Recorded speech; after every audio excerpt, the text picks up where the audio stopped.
Hai, apa kabar semuanya? Salam jumpa. Pada kesempatan kali ini, kita akan mempelajari ungkapan meminta dan memberi saran. Saya membagi pelajaran pada kali ini menjadi dua bagian. Yang pertama adalah ungkapan-ungkapan yang dipakai untuk meminta saran. Lalu yang kedua adalah ungkapan-ungkapan yang dipakai untuk memberi saran. Nah, kita masuk ke bagian yang pertama, yaitu ungkapan-ungkapan yang dipakai untuk meminta saran. Saya memiliki dua contoh ungkapan dan ini lazim dipakai.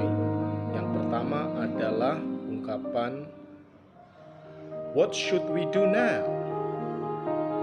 Di sini kita memakai konstruksi kalimat tanya menggunakan kata tanya what.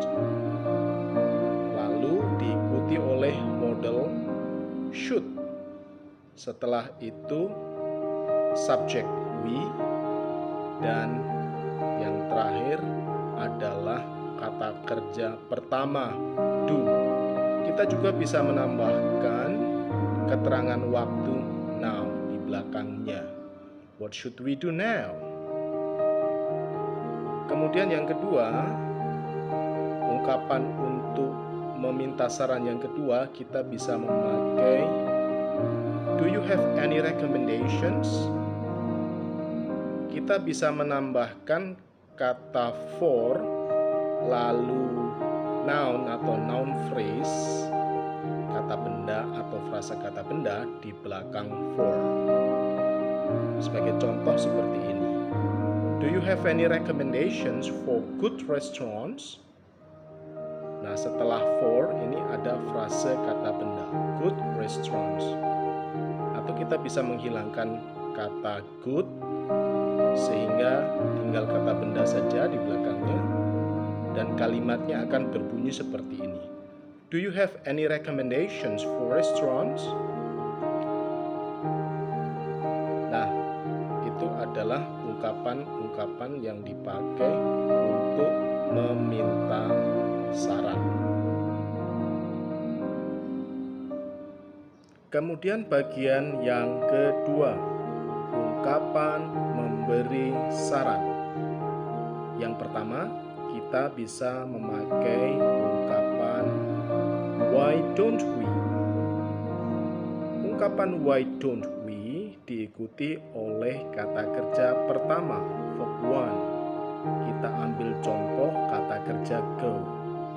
Why don't we go to the restaurant?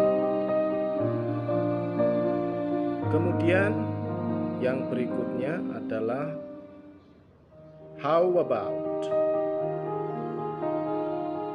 Jika kita memakai how about, maka harus diikuti oleh kata kerja bentuk ing. Contohnya, how about going to the restaurant? Yang berikutnya, kita memakai ungkapan what about. Sama seperti ungkapan how about, kita bisa menambahkan kata kerja ing, verb ing di belakang what about. Contohnya, what about going to the restaurant? Yang berikutnya, kita bisa memakai ungkapan shall we. Ungkapan shall we diikuti oleh kata kerja pertama, verb one. Contohnya, shall we go to the restaurant? Ungkapan berikutnya,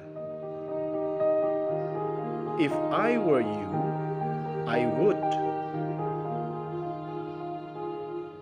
Lalu diikuti oleh kata kerja pertama, verb one. Contohnya, if I were you, I would stay at home. Berikutnya adalah ungkapan we should. Lalu diikuti oleh kata kerja pertama.